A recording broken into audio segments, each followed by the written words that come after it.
Hello to you. If you've been watching us already on RTE2, then welcome back. If you've just joined us, then let me tell you, in the minor game here at Croke Park, Kilkenny have beaten Galway by 3-15 to 1-6, and so they're through to the All-Ireland minor final against either Cork or Antrim, who will play next Sunday. However, the game that we are concentrating on right now is the first of the senior semi-finals between Antrim and Tipperary, and this in fact is the first time that we'll ever have seen Antrim hurlers live on RTE television. Well, can they pull off one of the great shocks of championship hurling by beating the Munster champions Tipperary here this afternoon? We're going to find out over the next 70 minutes or so. They're all ready to go down on the pitch, so let me hand you over without any further ado to our big match commentator for these games, Ger Canning. As you say, the players in this first semi-final providing quite a contrast. Tip, the warm favourites with a team of well-known names and faces, against Antrim, 10-1 outsiders. And there's the Antrim team, Antrim making wholesale changes in their side compared to that which faced Tip in the league playoff.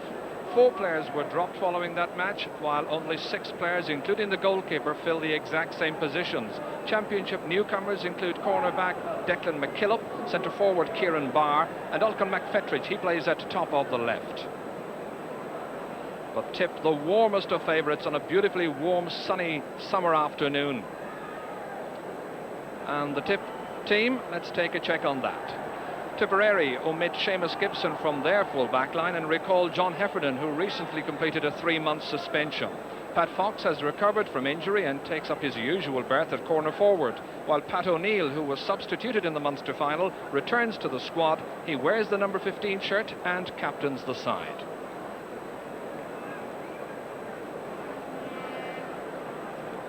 Players have been out now for about 10-11 minutes or so, and as we were saying a good deal earlier, it's a very warm day in Dublin. It's been a very pleasant afternoon and a very pleasant weekend. There's Joe Hayes, who I'm sure was very disappointed when he was substituted in the Munster final following a rousing first half. However, I think he was tiring and Cork's midfield was in the ascendancy. The referee there in the background is John Denton from the Faith Harriers Club in Wexford. John was in charge of this year's National League final between Tipperary and Offaly. There's 2 linesmen there beside him, Tommy Furlong and Jim Roach.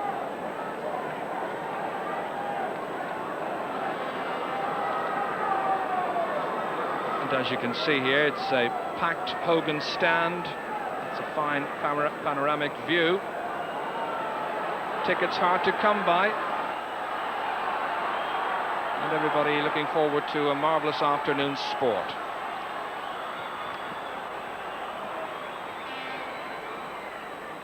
That's Donal Armstrong, number 8 there with the blue helmet. Paul McKillen wears the yellow. Colin Bonner is in the green helmet of Tipperary.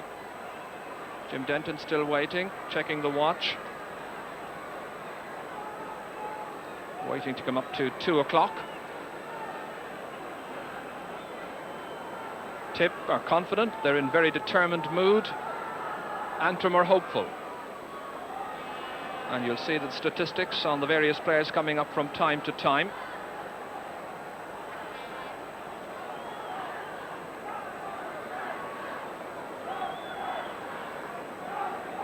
And Jim Denton, I think, is ready. And so, John Denton, the referee from Wexford, starting. And it's Antrim into an early attack. Ulcan McFetridge trying to connect. That's Ulcan McFetridge there, known to his pals as Clute, and he's marked this afternoon by Conor O'Donovan. Ken Hogan with the first puck out. Down towards Colin Bonner. A little bit of pushing there. Donal Armstrong, the player being spoken to by the referee.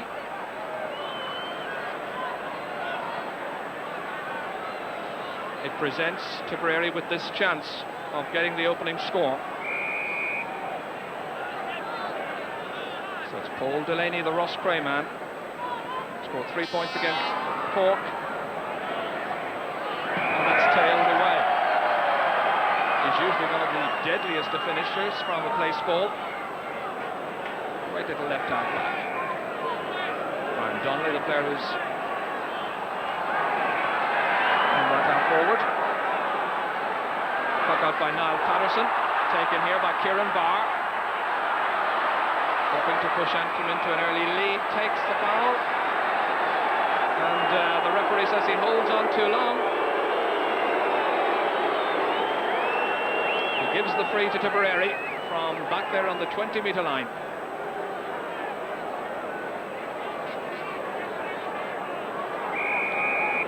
Ken Hogan here, a player of great calmness and positional sense, taking the free. Down towards Donny O'Connell, Dominic McKinley going back there too, Nicky English. Here we got Gerard Rohan. Good pick up. And that's Donny O'Connell, who was being persistent. And a sideline ball for Tipperary.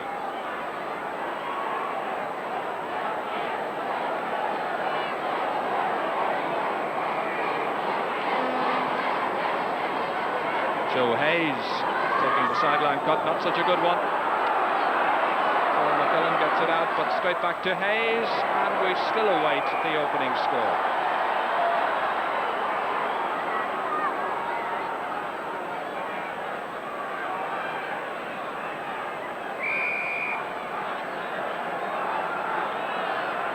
Now Patterson's puck out's a long one. John Kennedy attempts to catch, down to Hayes. Aidan Ryan, Dominic McKinley, Paul McKillen, up towards Des Donnelly, can't keep it in play. Des Donnelly, one of the most experienced of the Antrim men, top scored with a goal and 3 points when these sides met last in the quarterfinals of the Royal Liber League.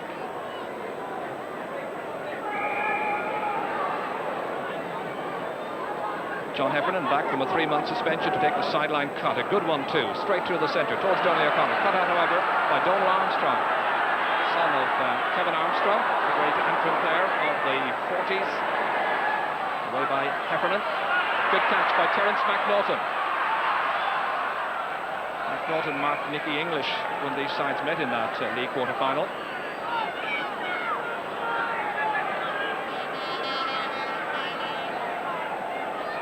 Ryan, a player of great promise. Conor O'Donovan, the sideline taker. Knocked down to Paul McKillen. Taken by Noel Sheehy. Kick towards Declan Ryan's wing through Terence McNaughton's hands, one-handed away, and the referee sees a foul and signals that it's going to be a free in for Antrim.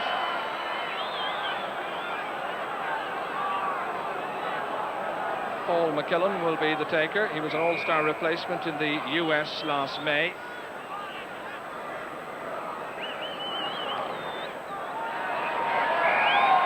And that's wide. So a succession of wides. We've got 4.5 minutes gone. No score so far.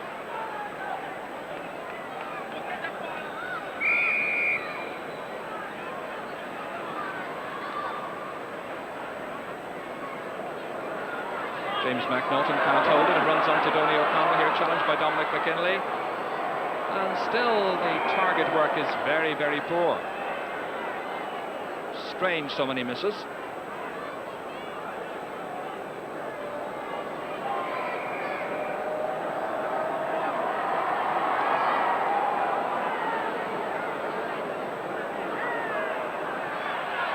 Bobby Ryan trying to take it out of that ruck of Antrim players.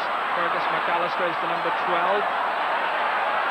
Up it goes, and that looks again left of target. Donald Armstrong, the player who played it in. As we said, he's a son of Kevin Armstrong, who played in the 1943 All-Ireland final and scored the 3rd goal against Kilkenny in the semi-final that year. A big surprise win. Terence McNaughton to dispossess Declan Ryan, sideline ball.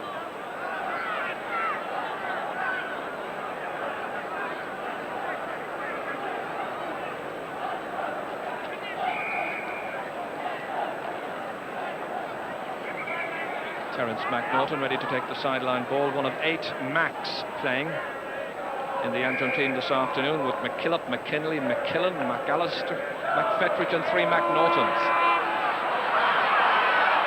Kieran Barr out to McFetridge, trying to get up onto the stick, back there too. There's Volshehi, here he comes. McFetridge looking for the free, looking for the score now.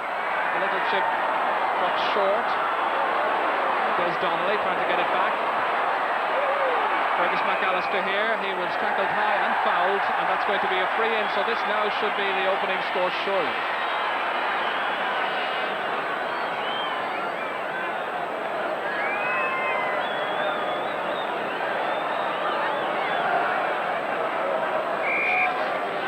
Des Donnelly, left-sided striker, going for a goal. Malcolm McFetrich trying to apply some finish, and eventually kicked away, and Bobby Ryan follows up over there.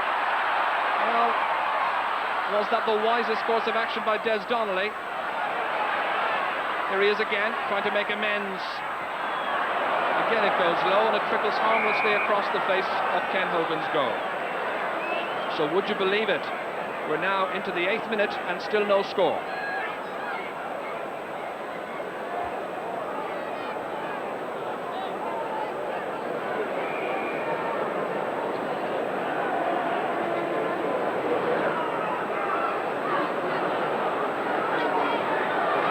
Breaks down to Dominic McKinley. Through to Kieran Barr. Tackled by Colin Bonner. Long, lengthy attempt and wide of the target. That's Antrim's 5th wide. Tipperary's had 3 so far, and we still have no score.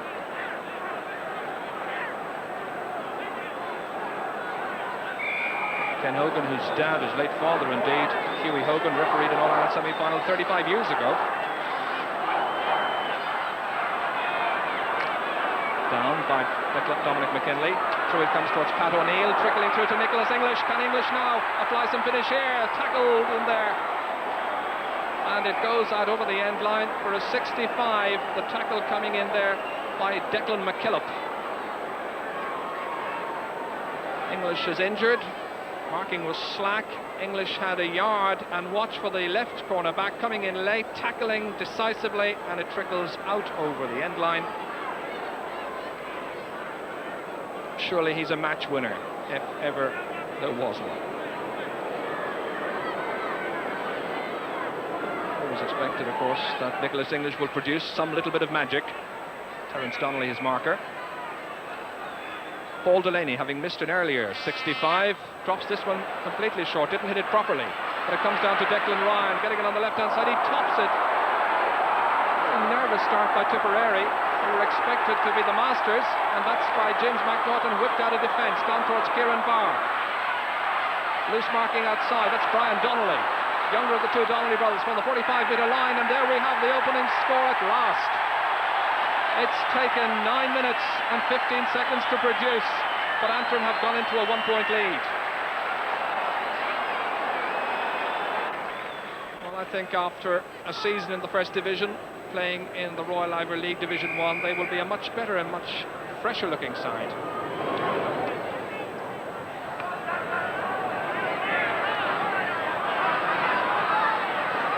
Dominic McKinley, and that's wide off the stick there of Joe Hayes. Antrim, I think, will be delighted with their performance, but really their over-aggressive and physical tackling in the last 10 minutes of this game is surely not a welcome sight in Championship hurling. It started to happen, I think, when they began to tire.